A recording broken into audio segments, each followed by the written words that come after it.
나만이 걸어온 그 길. 정명섭. 돈에 욕심 부리면 죄를 낳고 사망을 낳는다.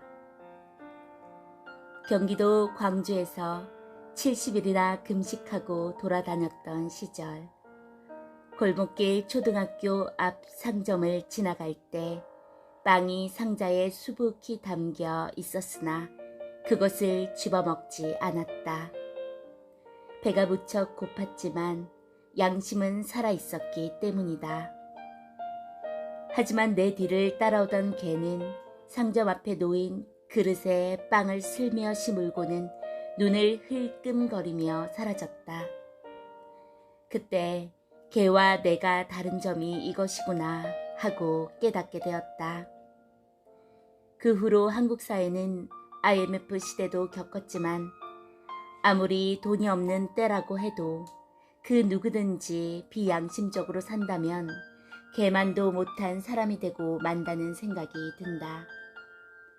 또 돈에 지나친 욕심을 부리고 비양심적으로 돈을 모은다면 아마도 우리 인생들의 형편이 더 말이 아니게 되고 말 것이다. 나도 지도자이지만 한 단체의 지도자가 되었든 한 나라의 주권자가 되었든 자기 돈 이외의 돈에 손을 대서는 절대 안 된다. 만일 돈에 욕심을 부리게 되면 성경대로 말할진대 종국에는 생명을 뺏기게 되고야 만다.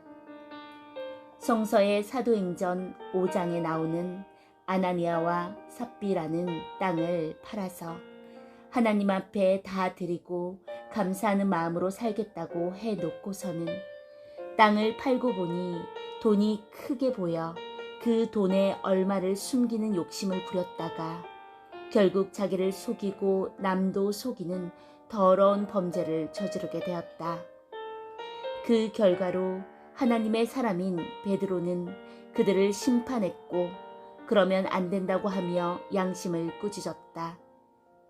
그들은 돈 욕심 때문에 죽음의 심판을 받고야 말았다. 국가 돈이나 남의 돈에 욕심을 내고 자기 것으로 감추는 자는 다 하나님께서 심판하셔서 종국에는 다 그렇게 되고 말 것이다. 성서의 여호수아서를 보면 여호수아가 가나안을 정복할 때 아간이 전쟁터에서 취득한 물건에 욕심이 나서 그중 얼마의 물건을 훔쳐 숨겨두었다. 그 뒤에 여호수아의 군대가 싸움을 해도 이기지를 못하게 되자 여호수아가 이를 이상히 여겨 조사한 결과 아간을 죄인으로 잡아냈다.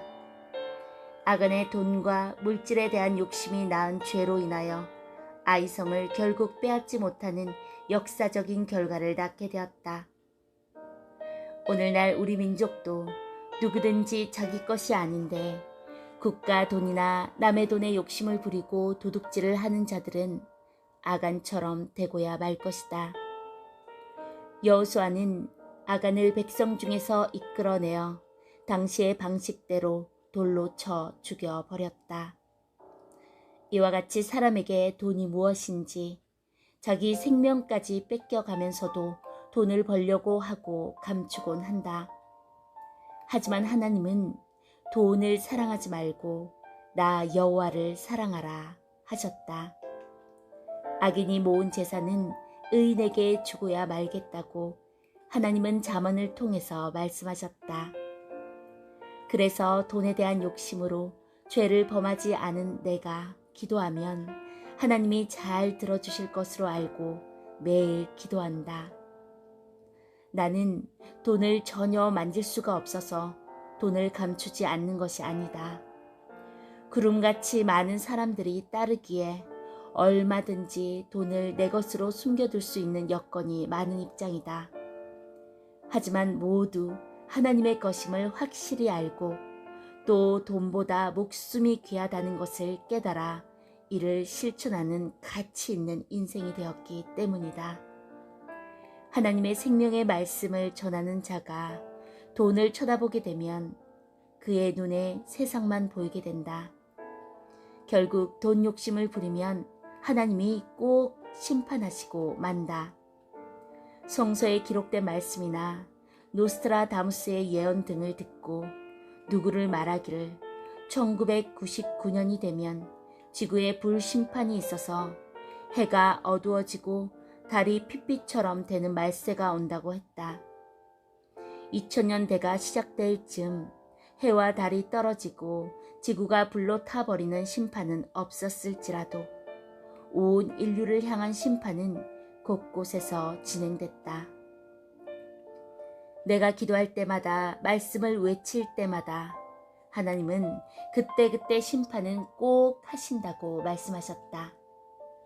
욕심이 잉태한 즉 죄를 낳고 죄가 장성한 즉 사망을 낳는다고 성서의 야고보서에서는 말씀했다. 그런 관점에서 볼 때 지금 우리 민족도 돈에 대한 욕심을 부려 경제적 사망을 낳게 된 것은 아닌지 이제는 모두 되돌아보며 털어놓는 회개의 역사가 일어나야 되겠다. 보는 대로 보여. 돈을 보니 세상이 보이고 사람을 보니 내가 보이는구나. 충신을 보니 양심이 보이고 하늘을 보니 영혼이 보이는구나.